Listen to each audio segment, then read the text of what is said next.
unemployment rate in the US and we have a very high unemployment rate in France. How come? What's the recipe for... Well, maybe we have a better president than you do.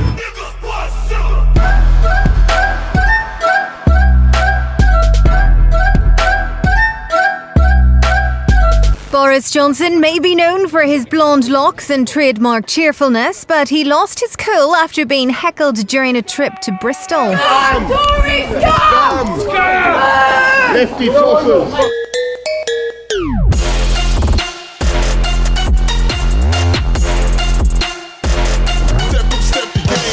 A woman who is told, if you're assaulted, please go to the authorities, they will handle it. And then someone in a privilege of power, let's say a cop or an attorney or whatever, they ask the question, well, what were you wearing that night? That permeates. Which is bullshit, by the way. It is bullshit. I'm so sorry. And you think rape culture is a fucking myth? Can you just wait? We'll have a conversation afterwards. I agree with you wholeheartedly. There's no conversation that needs to be fucking had. Rape is fucking serious. Rape has happened to me 4 fucking times, and I'm sick and tired of this fucking debate. Men need to respect women, period. So you should respect women. How dare you? I'm sorry. Can I stop here? Can I stop here, please?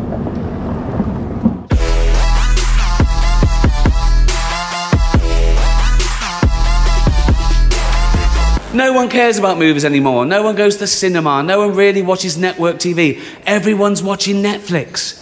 This show should just be me coming out going, well done, Netflix, you win everything. Good night. But no, we got to drag it out for 3 hours. You could binge watch the entire first season of Afterlife instead of watching this show. That's a show about a man who wants to kill himself because his wife dies of cancer. And it's still more fun than this, okay? Spoiler alert, season 2 is on the way, so in the end, he obviously didn't kill himself. Just like Jeffrey Epstein. Shut up! I know he's your friend, but I don't care. I'm a C-Stack, California's where I'm at.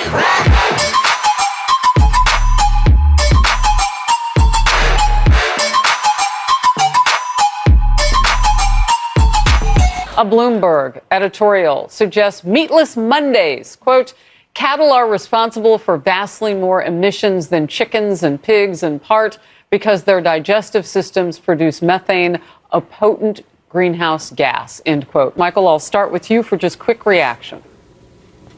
Ironically, there was a study that came out of Carnegie Mellon University in 2015, which showed that meatless diets are actually far worse for the environment than the regular meat-filled diets. They increase emissions, they increase energy use, they increase water use. But none of that matters because the climate hysteria movement is not about science. If it were about science, it would be led by scientists rather than by politicians and a mentally ill Swedish child who is being exploited by her parents and by the international left. How dare you? How dare you?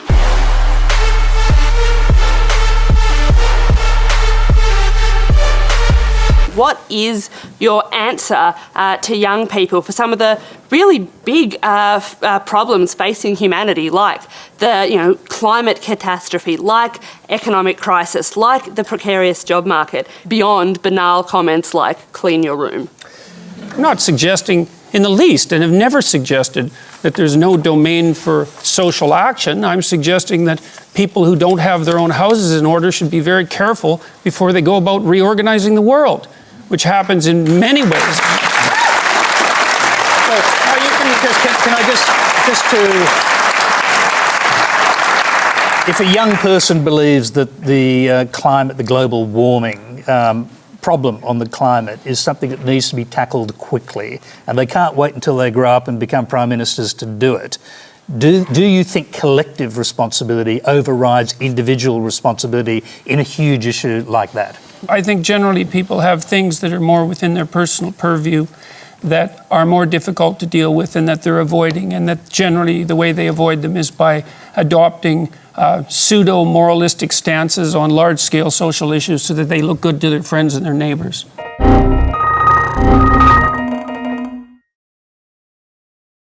Boris Johnson is refusing to back down from controversial comments that have offended many Muslims.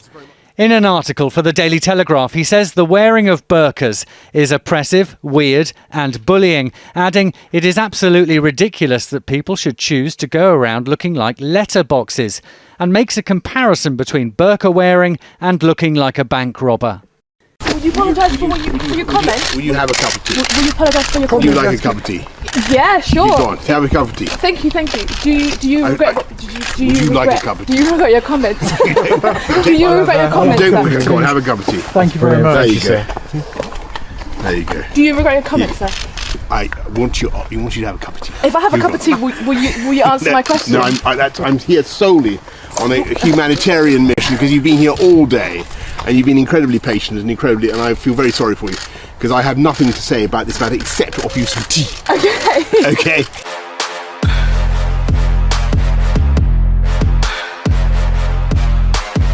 All right, this will be our last question of the evening. Well, you know, before we go, I should point out there are people in the back of the room who have put tape over their mouths as though they've been censored, as though they're not able to speak. So I'd just like to take the opportunity. Nobody is stopping you from speaking. We're actually inviting you to speak. If anybody would like to come up and ask a question, now's your opportunity. You can cut the entire line. Would anybody who has masking tape over their mouths, well, you don't have masking tape. You can come ask a question too. But I mean specifically the people who are making a statement and saying, I am being censored. Would any of you like to remove the masking tape, which you put on yourself, and come up here and ask a question, or would you rather stand back there and play the victim? I think we got my answer. Okay.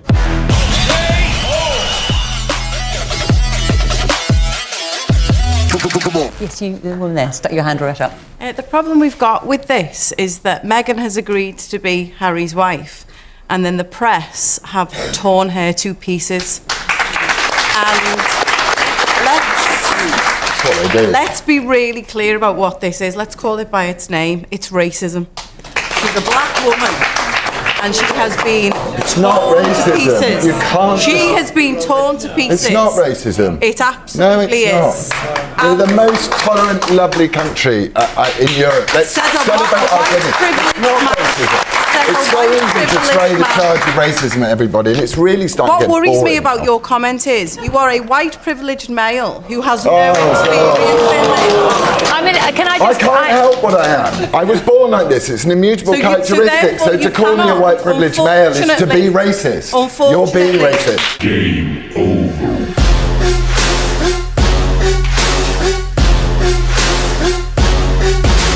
Mr. Farage for 4 minutes. So this is it, the final chapter, the end of the road. A 47-year political experiment that the British, frankly, have never been very happy with. It isn't just undemocratic, it's anti-democratic, and it puts in that front row.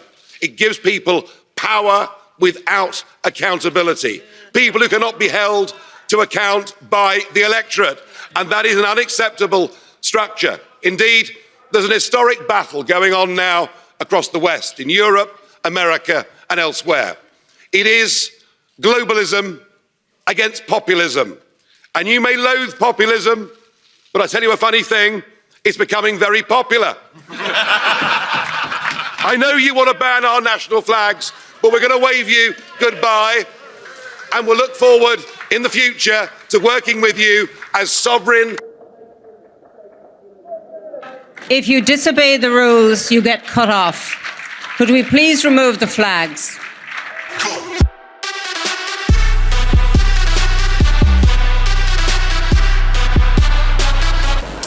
Apple roared into the TV game with a morning show, a superb drama,